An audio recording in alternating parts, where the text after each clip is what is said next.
Hey guys, welcome back to the Basement Breakdown. So, we just had UFC London, which was, as you guys know, because I made a video, not the most successful night for us, but wasn't even a great card to watch to begin with. I think we ended up scoring it a 5 out of 10. But I'd like to do my Basement Breakdown top 3 things of the week. Number 1, we got Jon Jones and Francis Ngannou. So there's there's been some inactivity for the former UFC heavyweight champion Francis Ngannou, and I believe the owner of the PFL. Basically, there's a rumor that they'd offer Jon Jones $50 million to fight Francis Ngannou, which would be a massive spectacle. So there's that. Joe Rogan would rather go to Russia than to come to Canada. Unfortunately, he will not be commentating on the UFC 315 card, Bilal versus Jack Della Maddalena, because he'd rather go to Russia than come to Canada. I guess that's news. And for our last part of the Basement Breakdown, top 3 things of the week, Alex Pereira cheating allegations for his title bout match with Magomed Ankalaev. They said that he was using Vaseline, that he felt a little sticky against the cage. I don't know what the validity to that is, but he did release a statement about him. Basically, he was very sick. I forget the actual name of the virus, norovirus or something, whatever. He explains it, but some people in the field have talked to Alex Pereira's coach and people close to him. So that's the top 3 things of the week. I guess something else to add that I'll go over very quickly, which is a more serious topic.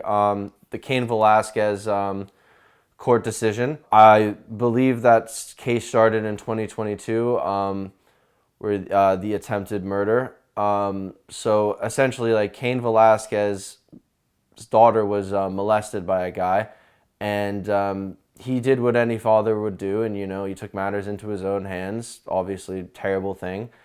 And you guys can read more into the case. I feel like I don't need to go over it too much, but there was an incident where he put other people's lives in jeopardy besides the guy that he was actually trying to get. And so he just got sentenced to 5 years in prison. But here's the thing about that. They kind of all the MMA, everything that comes out right now, it's just going to say 5 years in prison. So it's very plain. There's more actually than just that. He's not going to spend 5 years in prison because I believe it's not adding to his probation period and stuff. I think that counts towards the actual 5 years. So it's going to end up being like a year and a half or something. So that whole 5 years is really getting everyone really riled up. Yeah, it's a really unfortunate situation to say the least. I'm really going to leave it at that. But I thought that was definitely worth a mention. So I guess there's 4 things this week for the Basement Breakdown top 4 this week. But yeah, we're heading into a new card. We're heading into another UFC Mexico card. This one looks pretty good.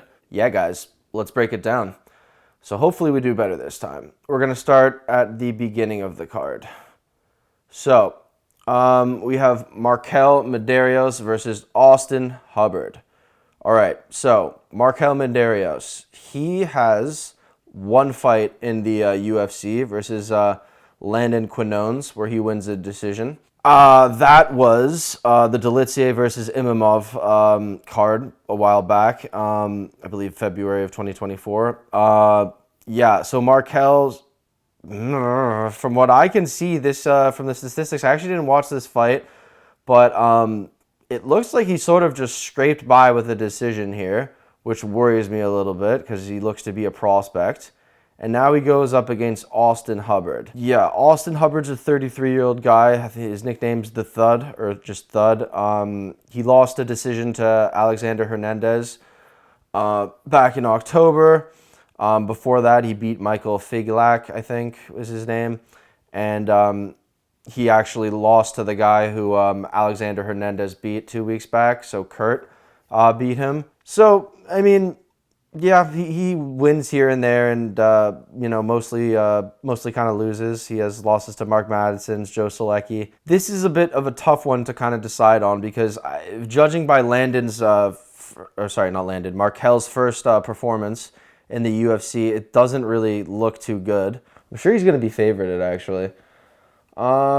Let's go with Austin Hubbard upset, potentially, for our first pick of the night. We're going to go with an Austin Hubbard 29-28 decision.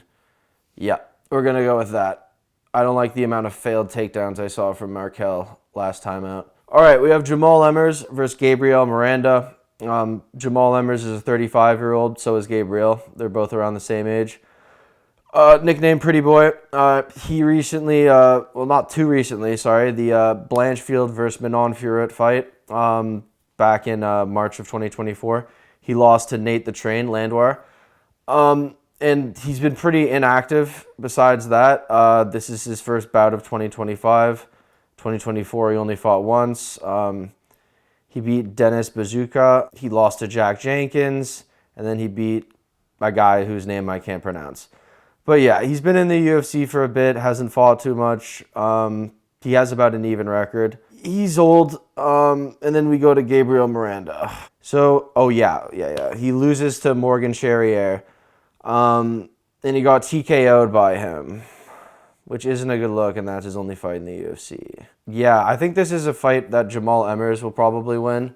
I could see a TKO happening in the second round, or I think Jamal Emmers is probably going to win a decision. Rafa Garcia versus Vince Pichel.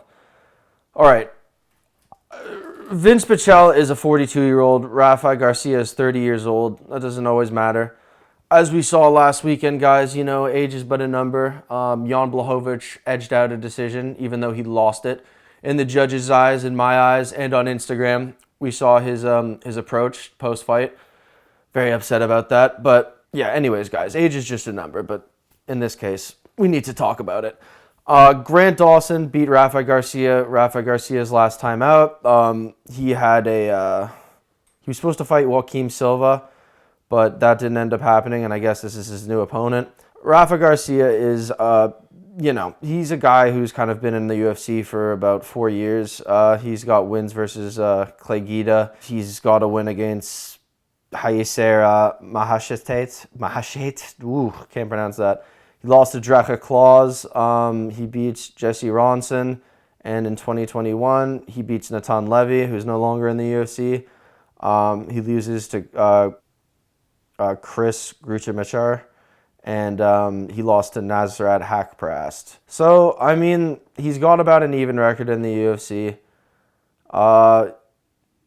He's definitely not a bad fighter. He's nice to watch strike. Vince Pichel, man, this guy's been in the UFC for a very long time. I'm going to be honest with you. I feel kind of bad that I actually don't know who this is to a certain extent. But, he makes his debut on The Ultimate Fighter Season 16, where he's in the finale, where he loses to Rustam Kabalov, who I do know. And that's his first fight in the UFC. He's kind of been around for a while. He's got some good wins earlier in his career. Goes on a little bit of a streak. Loses to Gregor Gillespie, beats Joaquim Silva, we move to 2019, beats Roosevelt Roberts. These are some actually good wins, beats Jim Miller. There's just a lot of inactivity here. It seems to me like when it gets past 2018, he's fighting like once a year. So that's not great, I guess, just for the eye test. But he loses to Mark Madsen in 2022, 2023, Ishmael Bonfim, canceled bout, and then he gets the rebooked, loses to him, and now this is his fight. Everything points to Rafa Garcia winning this fight. Vince has just been very inactive, and he's very old. I think that stylistically, this also favors Rafa Garcia, but I think the inactivity of Vince and just the activity of Rafa Garcia is going to come huge into play in this fight. So I think Rafa Garcia is going to win. Let's go with a third round TKO. If not, he wins a decision. Moving up the card, Lupi Godinez versus Julia Polestri. Our first girl fight of the night. As far as girl fights, actually, there's been some pretty good ones recently. And I've been doing really not so good on the last two cards. But I've actually been able to predict every chick fight correctly for the last two cards. So that's quite ironic. I don't know if you want to give me a whoop-de-doo, but yeah, that happened. Literally, I got like, yeah, it was Molly McCann and the Irish girl who almost got knocked out by Pooja, the Indian chick. So yeah, there's this fight. Let's see if we can continue the streak. Lupi Godinez and Julia Pilastri. All right, so Julia, her last win was against Corey McKenna. That's a decent win.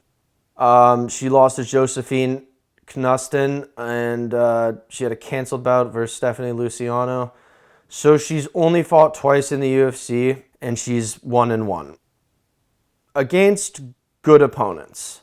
And now she fights Lupi Godinez. Okay, she fights in 2024. She loses to Mackenzie Dern in a decision. Did I watch that fight?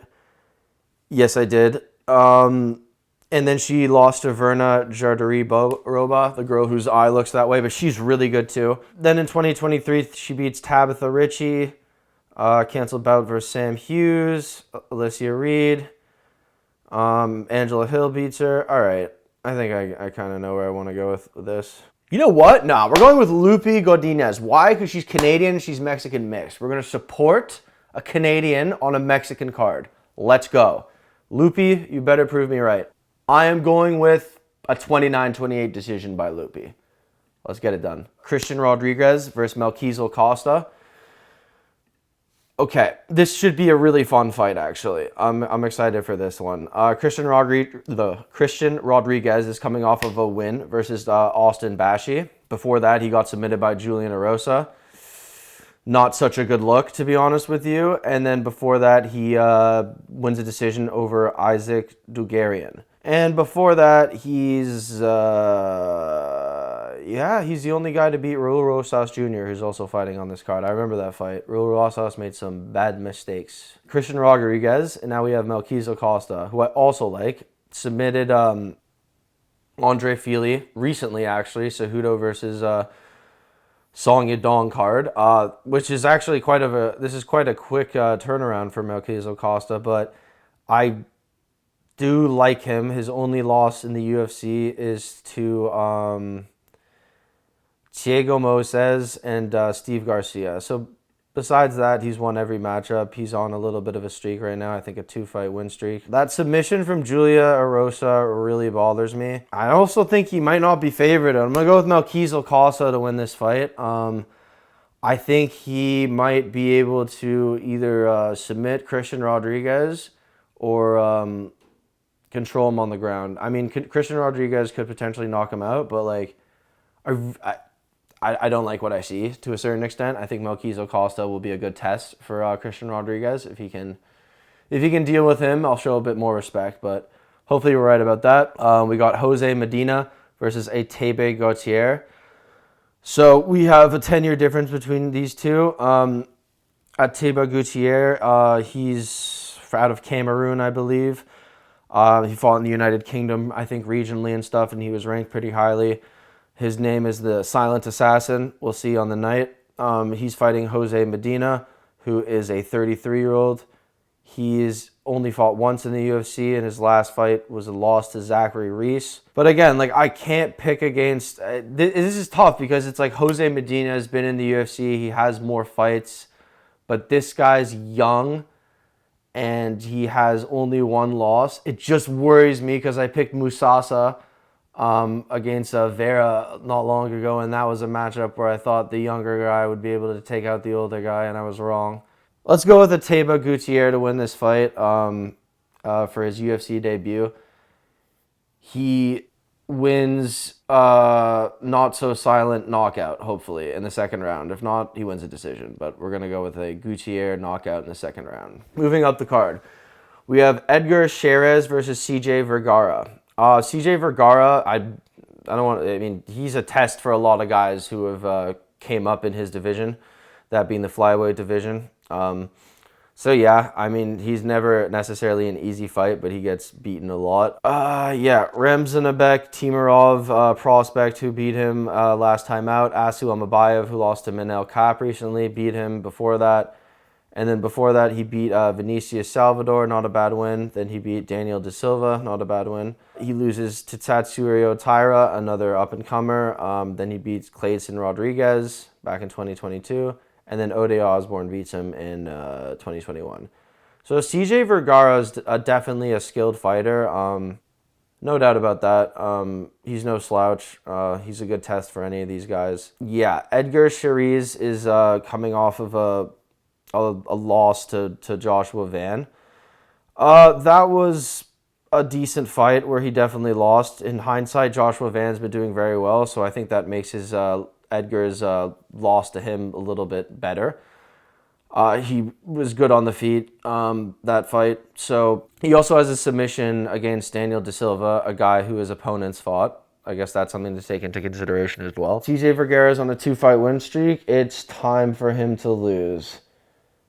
Yeah, Edgar Chiriz is going to take him to a decision and then beat him 29-28. That's what I think is going to happen. Okay, now we get to the main card. You know what? As far as cards go, UFC Mexico is a pretty nice looking card. I definitely like what I see here. I'm very excited to tune in for this, actually. Was the last time at the Sphere? I guess nothing will really... UFC Mexico was at the Sphere last time. Nothing will really top that. And then... cue the meme of the guy who's at the Sphere like when he's like on shrooms or acid and he's like listening to a concert and he's like watching everything go around and he's just like, ah. Anyways, yeah, Sphere was cool last year, but this card I think might actually be a little bit better. But then again, you had Daniel Zellhuber and Esteban Ribovics on that last card, which won like Fight of the Year. I don't know. Anyways, this is a good card. Ronaldo Rodriguez versus Kevin Borjas. Ronaldo Rodriguez is coming off of a decision win against Ode Osborne. And then he wins against Denis Bonder. Those are his only 2 fights in the UFC. And then we have Kevin. That's an interesting nickname. I don't know if I can say that. Yeah, I'm not going to say that. But if you guys would like to search up Kevin Borjas' nickname, you can do that. He's had a canceled bout. And then before that, he lost his first fight to Alessandro Costa by KO. That's not a great look, even though Alessandro Costa isn't a bad fighter. Let's go Ronaldo Rodriguez to keep it going. Get to 3-0 in the UFC. Let's go with a first round knockout for Ronaldo Rodriguez. I can see that happening. I can see him knocking him out in the first round. Definitely winning, but let's go with a first round knockout. All right, we have David Martinez versus Saman Oliveira. David Martinez. This is his first fight in the UFC, nicknamed the Black Spartan. And then we have Saman Oliveira, sorry. I said Salmon. He's got 1 fight in the UFC versus Daniel Marcos, where he lost by TKO, which was not great in the second round. So yeah, not much on these guys, to be honest with you, but they are on the main card. I'm going to go with David Martinez to win. David Martinez is going to get it done. He's going to do it for the crowd. All right, we move up. Raul Rosas Jr. versus Vince Morales. He was supposed to be on the UFC Mexico card last year, but he got canceled. His bout got canceled last minute. I remember like watching like as they were announcing like the fights or whatever, a fight. They're like, and Raul Rosas is gonna have to reschedule his fight because he's out in illness or whatever. So that sucked. He's going up against Vince Morales. Vince is a good fighter, a guy who's been in the UFC for a while, who's fought good fighters throughout his career. Started off a little better than he's kind of been now. But yeah, I mean, like in 2024, he loses to Taylor Lupilius, and he lost to Elijah Smith. Oh my God, yeah, back in February, which is not long ago. So he's coming off of a quick turnaround loss, and before that, he's on a bit of a losing streak. So, I mean, it's another perfect matchup for Raul Rosas, a guy who's young, and he's definitely trying to collect those wins together before he, really steps it up in opponents. Christian Rodriguez lost, the only loss in his career, I think, is it's not necessarily a stain because it's aged well. He's done well since then, but you don't want to rush it with him. So this is in a sense, an appropriate opponent to give him next. I think Raul Rosas will either submit him or win a very, very, very unanimous decision. We have Kelvin Gastelum versus Joe Pyfer. Kelvin Gastelum, man. I remember watching Kelvin Gastelum come up on The Ultimate Fighter as a dark horse. I think that was so that's the Uriah Hall season of Tough, where it's Chael Sonnen and John Jones as the coaches. I believe that Kelvin Gastelum was the last pick on the show, so he was a dark horse the entire time, making his way through the TV show, beating all of his opponents, making it to the finals, and then beating Uriah Hall, who had some of the most vicious knockouts I've ever seen, period, during that season of Tough. And then Kelvin Gastelum kind of derailed the hype train. They both went on to have, UFC careers, but Kelvin Gastelum, he's fluctuated between 170 and 185 pounds throughout his career. He's fought guys like Israel Adesanya, and then he's fought guys like recently, he's fought in Sean Brady. I think that also speaks a lot to Sean Brady being able to handle a guy who fights at a bigger division. Sean Brady fighting at 170 after this weekend, beating Leon Edwards. He is really good at taking people down, and he's got to be really strong to be able to handle a guy like Kelvin Gastelum. So I think that makes it way more impressive. But that's just a side note. Kelvin Gastelum is coming off of a win at 170. I believe it was at 170, right? Did they for some reason fight at 185? Whatever. He's coming off of a win versus Daniel Rodriguez, which you could honestly argue he lost. He wins a unanimous decision, but it was a close fight. Nothing really happened. Before that, he loses to Sean Brady, and before that, he's got a bunch of canceled bouts. So yeah, not a lot of activity, and then before that, he lost to Jared Cannonier and Robert Whittaker. Now we have Joe Pyfer. I like Joe Pyfer. He got a little cocky a little early in his career. He got a little cocky early in his career. He was undefeated up until he ran into Jack Hermanson, where it was his first main event, so that was 5 rounds. Joe took the first 2 rounds where he looked very good, and then his lack of experience started to show.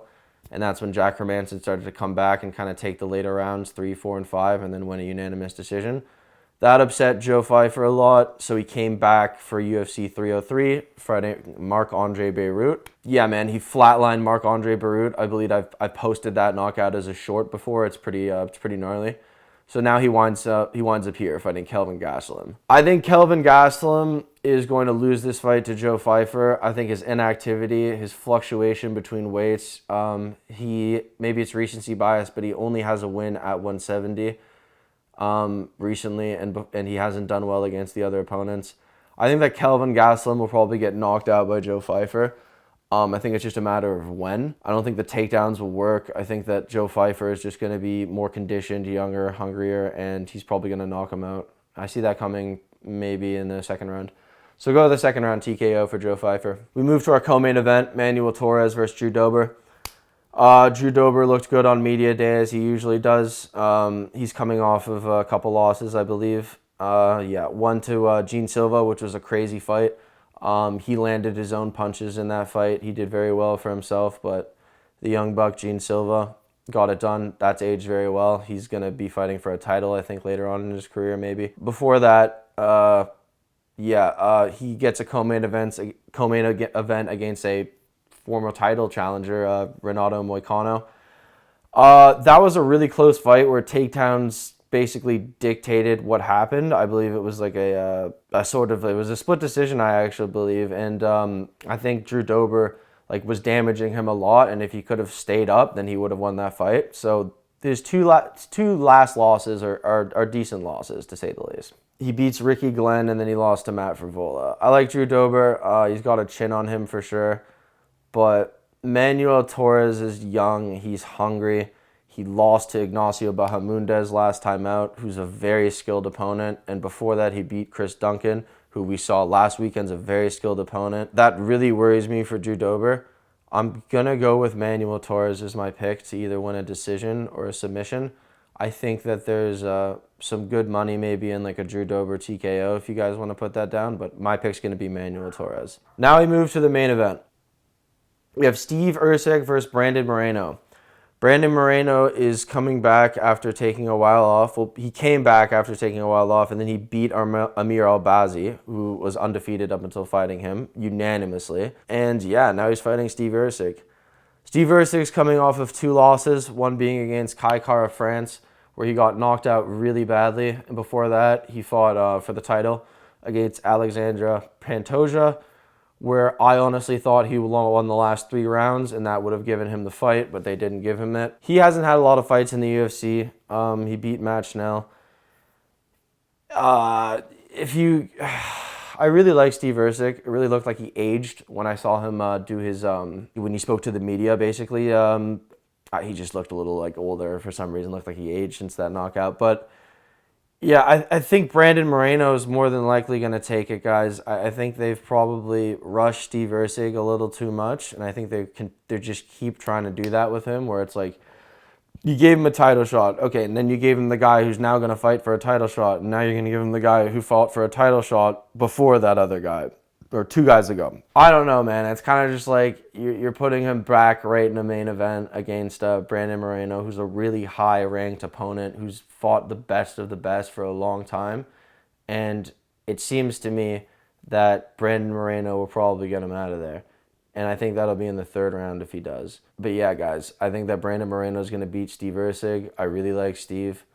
I'm really sorry I have to pick against the Astro Boy because I really like watching him fight, and I am a big fan of his. But we got to do it. We got to do what we got to do. That's a rundown of UFC Mexico. We're going to get this video out as soon as possible so everyone's aware of what the picks are. Hope you guys are having a great week. Yeah, guys, hope you guys are excited for the fights. Stay tuned. Basement Breakdown out.